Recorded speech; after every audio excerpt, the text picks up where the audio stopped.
we noticed that if you want to empower a generation, if you want to empower the workforce, you have to involve them in the decision-making process.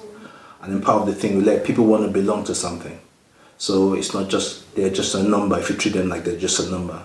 So I think what the Traction has been able to do is to make sure that we recognize you as a person, we recognize you, your skill set, we recognize that you are a valid member of the organization, we recognize that you're able to contribute, no matter how little, whether it's the engineer down the road or whether it's the CEO, everyone can make a contribution. And so we give people a platform to do that. So I feel that has done is to empower that individual and say, okay, look, we've given you responsibility. That means that your success is my success. Your failure is the organization's failure. So therefore, we are all together in this. And as I said, one of the core values is we are a team.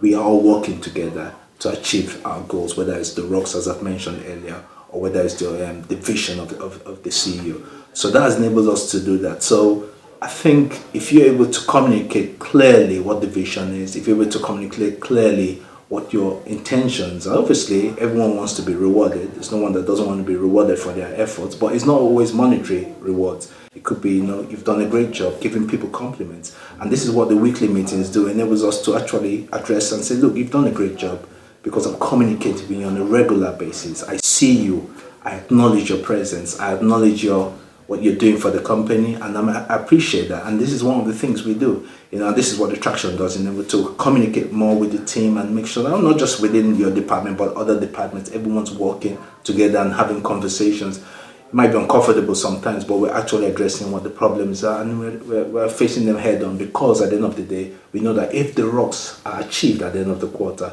we're actually close to meeting our financial target, or operational target, or the vision of the company.